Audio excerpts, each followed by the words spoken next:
In the season finale of Cherish Today, you may think that this is a bit of a misfire, as between pacing and how the ending feels unearned, this doesn't necessarily end on a good note.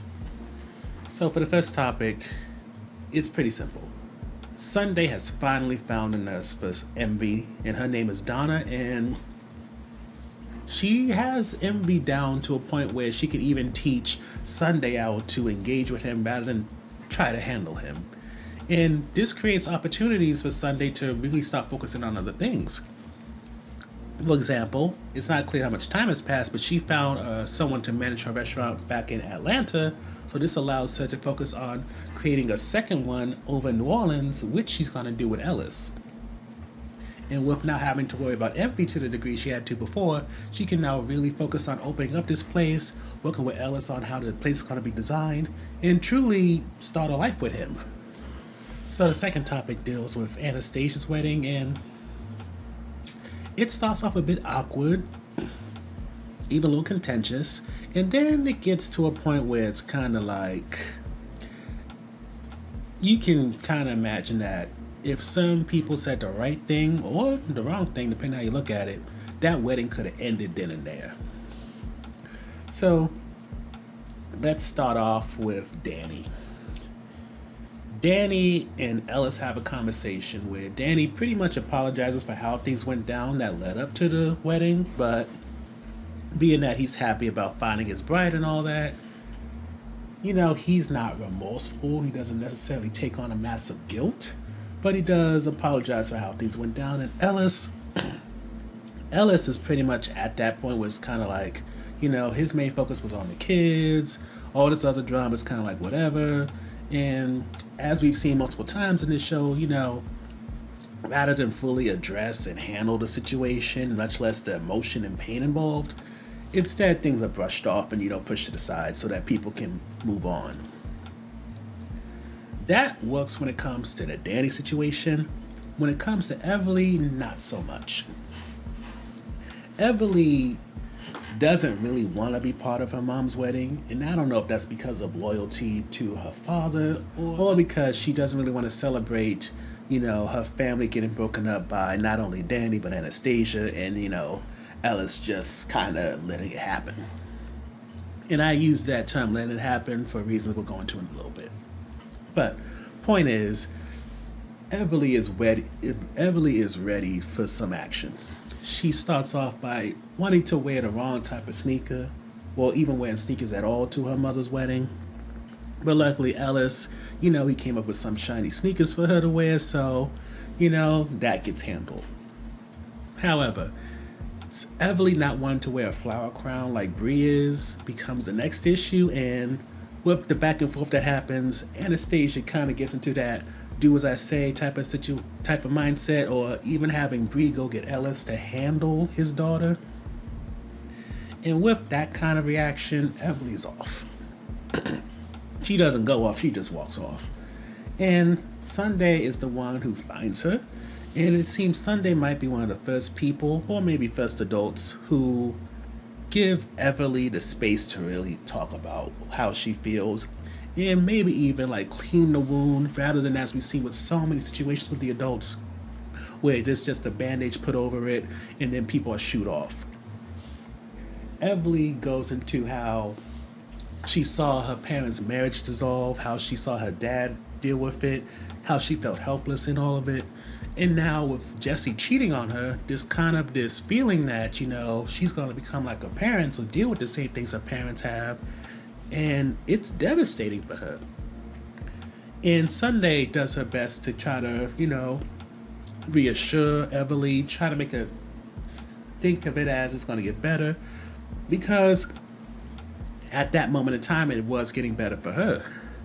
And while Everly's definitely crying and everything, it seems that she finally got the kind of moment that she needed with someone that could allow her to move forward. Now, speaking of moving forward, one of the things that Anastasia pursues during the wedding is closure. When it comes to her and also Ellis, what we've been told thus far has been very limited about why they split up. We know that Anastasia cheated, but like with why Ellis cheated on Sunday, the why of it all has not really been gone into. Now we get the why in the form of Anastasia saying that as her career started to take off, it seemed that Ellis stopped fighting for her, trying to really be engaged. In Ellis's defense is, why should I have to fight for my wife? And not only that, he felt that as much as she invested into her singing career, she kind of divested in him and their relationship. And with that, you can see two people who wanted the other person to try more, but as we've seen thus far in their relationship, communication is not really their strong point. And as much as, there's kind of a push that communication is more so an Anastasia issue, it's also an Ellis thing as well. But one of the problems with them having this closure in a private setting is that Anastasia, who of course doesn't believe in boundaries, she decides in all these emotions and her kind of getting cold feet and wishing that she didn't break up the family, she kisses Ellis, and of course Sunday walks in on this kiss. And you know what? Well, let's not say that Anastasia kissed Ellis, because it's not like he pushed her off or he put his hand to his lips or anything like that. He was an active participant. He did not stop the situation. He did not immediately draw boundaries. So the idea that, this is Anastasia's fault and all this other stuff, yes, she initiated, but he didn't stop it. So, and I know in a different context that sounds completely wrong, so we'll acknowledge that and let's move on. Oh, look at that. I just pulled a Cherish today. So, one of the things we didn't mention in the last topic that we probably should have is that we finally get to meet Ellis's parents. And from what it seems, at one time, Ellis's family and Sunday's family was starting to really integrate, almost like they was expecting these kids are going to get married anyway, so let's become friends and really family. Yvonne, who is Sunday's mother, and Mrs. Moran, closest V's best friends. It isn't clear if Envy and Mr. Moran became that way, but what does become clear is that with Sunday leaving the wedding before the ceremony, and then Ellis not being able to get a hold of her, he expects the worst and this tempts him to drink. Luckily, Mr. Moran, who's very much an advocate for Sunday and Ellis, he gets the drink from his son's hand before he does something stupid, and he advocates for him to go after her. That leads to Ellis going to the restaurant that him and Sunday are going to have, that he was fixing up but now he's bought, and Sunday went home. When she gets home, Donna is locked in the room because Envy thought that she stole something from him, and thankfully with all the tools that Donna has given Sunday, she's able to diffuse the situation, engage with her dad, and seem like she's on his side about the whole situation so that he can keep his dignity and, back down so that, Donna can get out of the room. As you can imagine, with Donna getting locked in the room, Sunday is ready for her to leave like the rest of the nurses have, but the way Donna takes it as is that this is just another day. And with that kind of opens the door for Sunday a little bit, because with knowing that she's going to be a consistent presence, she gets comfortable with Donna the same way that Emily got comfortable with her when she realized that Sunday wasn't going nowhere and that she wasn't necessarily trying to take her spot, but maybe like give her like a second mom type of situation. So being that Sunday doesn't have a mom, and apparently none of her friends she wants to talk to about this Ella situation in an honest manner, she opens up to Donna, who honestly maybe wasn't the best person to talk to. And I say that because being that Donna has been divorced twice, she really gives Ellis something that's beyond grace and kind of enables a lot of his ways by, making excuses for him. Yes, Anastasia kissed Ellis, but Donna tries to make it clear that that's what she did to him.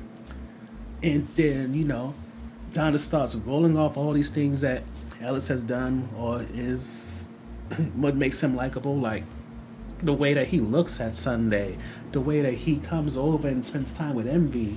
And you can tell that it's kind of like whenever Sunday brings up a valid issue if it's not Ellis, it's someone else kind of in her ear saying that, hey, I know you got an issue, that your intuition, you're seeing red flags and all that, but hey, but look at what he's doing. Look at how he's trying. And, that's the same thing that Ellis says. Look at how I'm trying. Look at how I'm doing. And Sunday keeps, trying to give him more time, give him more grace. And with that, she goes to the restaurant and she tries to have a real conversation with Ellis about all that she's feeling in terms of doubts and all that. And I don't want to say he blew her off, but you can tell that he wasn't ready for the confrontation, so he walked away. And it seemed then and there that maybe this season was going to end without these two getting together. However, Sunday sees an art project that Ellis is working on for the restaurant, and it's a glass art piece of Yvonne, Sunday's mom, and with that, a grand gesture kind of like pushes away all her doubts, all her insecurities, everything that her intuition was saying that maybe this ain't the one. And she decides, you know what, I'm going to give this man another chance. And with that, he uses that opportunity to propose to her, and now they're engaged.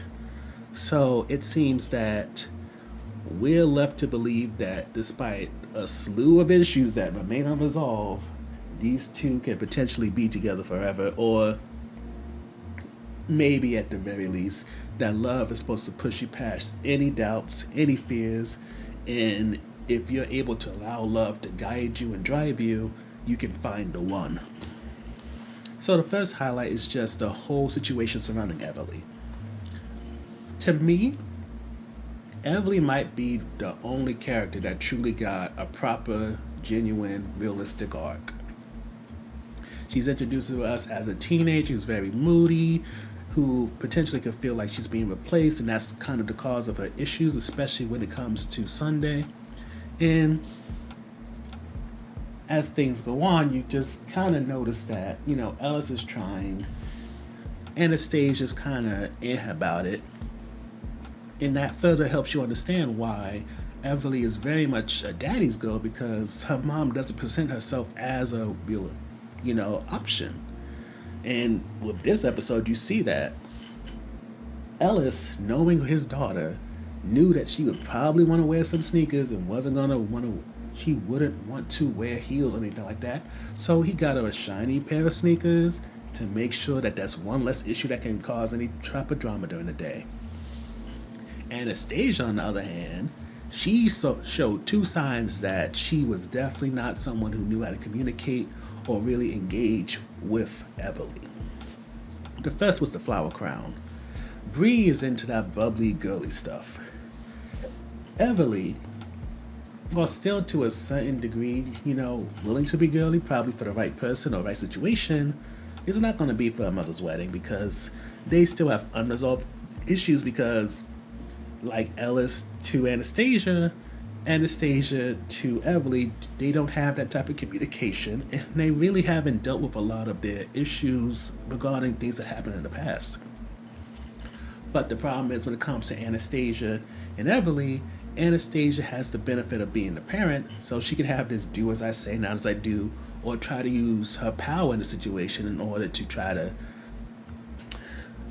dominate Everly.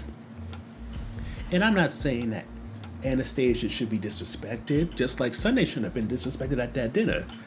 But I think that one of the main issues with how Everly felt and how she was dealing with things is that no one took her feelings about the situation seriously.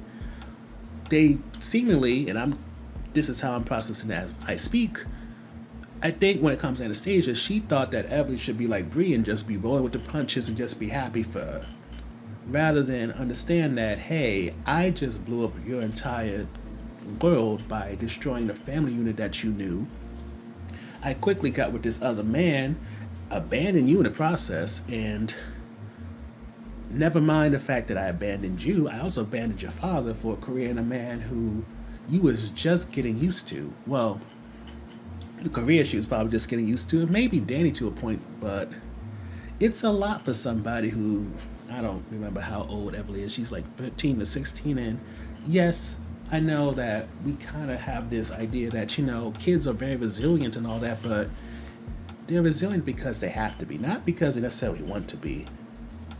And with Everly, I think that finally getting to have that moment with Sunday where somebody was listening to her, somebody wasn't trying to talk down to her, and they was just allowing her to be a person who's gone through things and isn't necessarily sure how to handle them. That's what she's longing for. That's what she's needed. And between Anastasia not fully wanting to be accountable for her actions and Ellis not necessarily good with confrontation, she didn't have an outlet. She didn't have someone to really talk to. And I mean, maybe she did with Jesse, but I feel like with Jesse, yes, that was her boyfriend, but as saw with the Sunday situation, he wasn't on her side in a way that she needed.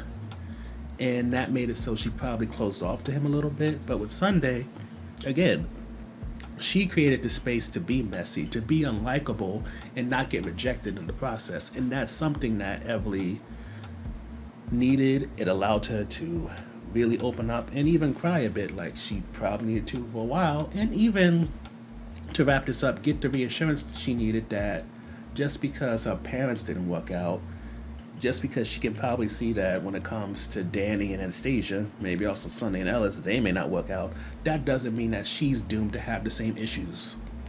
Just because Jesse possibly cheated on her doesn't mean she's going to deal with that throughout her whole life. It's just one situation and things can get better. The second highlight for us is Donna. To me, I feel like I grew up with the whole idea that nursing is a safe and good field because you can get paid a lot and there's a lot of demand for it. But what they don't talk to you about is you need the capacity to be a nurse. You're dealing with people when they're the most vulnerable, sometimes the most aggressive because they're not used to having this amount of weakness, and now they have to deal with a bunch of people they don't know having to be in their space, and that's a lot. We all have to deal with some type of mental toll going to work, coming back home, dealing with family issues and all that, but I want you to imagine having to go into someone else's household, having to adapt with all that they got going on, while making sure that you don't take it personally because they don't need that from you. They need you to be able to absorb everything they're going through, process it, and still keep a smile on your face and know how to handle their emotions and your emotions at the same time. Never mind not just the patient, but also the family as well, who, if they're not like Sunday and they decide to think, maybe you did steal his wallet or whatever, you got to deal with that as well. All of that and more makes it so when it comes to Donna, you have to like and appreciate her being someone who shows you that being a nurse is not just something you pick up because you want to make some money.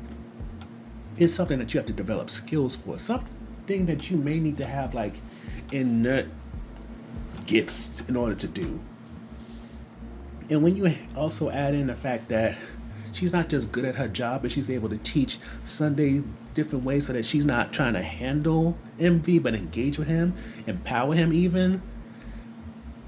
It really makes me wish that Donna was introduced earlier so that MV wasn't just Sunday's dad with Alzheimer's who every now and then has a lucid moment when you can kind of get to know him, but rather was somebody who was introduced maybe episode 3, episode 4, where not only could Donna get developed more, but perhaps MV could be more than just Sunday's dad, and maybe she could have conversations with MV so we can understand what he was like as a judge and get to know him beyond all the praise that is always said about him.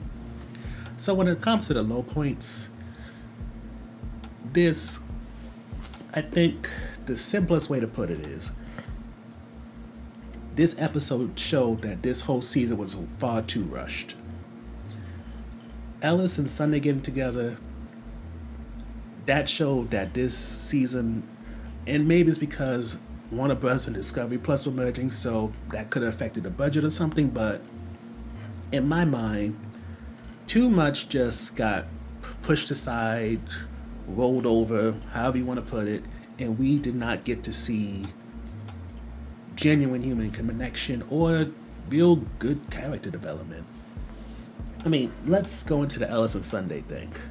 Throughout the whole entire season, Sunday has had intuition, had a feeling that maybe Ellis wasn't ready to date, Never mind that when it comes to him and Anastasia, something is still there between them. And then in this episode, they kiss, and it's kind of like your intuition was right. Your gut, your gut and your eyes are now in sync.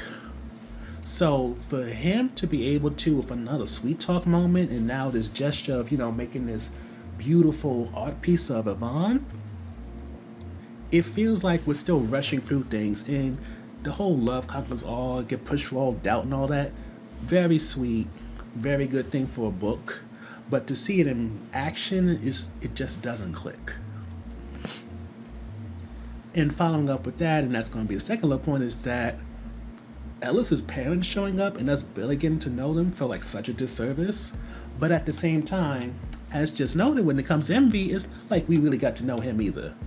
We got told about him in terms of him being this judge and everything, but we didn't really learn about any of his judgments as a judge. We didn't get to know anything about, his mentorship or what he's done in the community besides, helping Lynette raise her boys. So it's kind of like, especially if you compare it to season 1 with Cicely Tyson and the other other parental figure rather, in that season, it doesn't compare well. And then we talk about Mr. and Mrs. Moran, it's like a lot of what Sunday and Ellis's issues were before he cheated dealt with the fact that his family, or at least him, felt like he wasn't good enough, or that his socioeconomic status didn't compare to Sunday's. So to hear that, Yvonne and Miss Moran was so close and all this other stuff, it's like, this doesn't really match what we was told before. And you're really speeding through the story, and I don't know if it's that I'm missing something or I've forgotten something, or that this generally just feels so rushed that it's like there's plot holes in there. And those plot holes aren't just about the story, but the lack of development of these characters, and together just makes you feel like, what were they doing here? I want to give Grace and that whole Discovery and Warner Brothers merger, because, Discovery owns OWN, so that could be part of it, but how much can I blame a corporate entity that I would say for the most part seemingly doesn't really care or invest that much in OWN, in order for us to think that this was something that they were part of, or they should be, getting damned for. At some point, you got to look at the people who are writing the show, directing the show, and nobody's saying that this doesn't make sense, this doesn't feel realistic, or I don't know, maybe I'm being pessimistic, but something just irks me in a way that, I don't know. It's like I keep thinking about how season 1 did things, and I recognize this is an anthology show, so things change every season, but I just expected better. Overall, Cherish Today definitely experienced a softball slump that doesn't outright taint the franchise, but I think if this gets a third season, it's going to be an uphill battle that's going to make it kind of hard for people to commit unless they figure out some of the things that work for season 1, work for season 2, and combine them, rather than give us a repeat of season 2, which gave us what could have been a very beautiful love story, but in an effort to make it kind of real by presenting issues, it kind of damned itself by not really delving into those issues and having them handled before they moved on.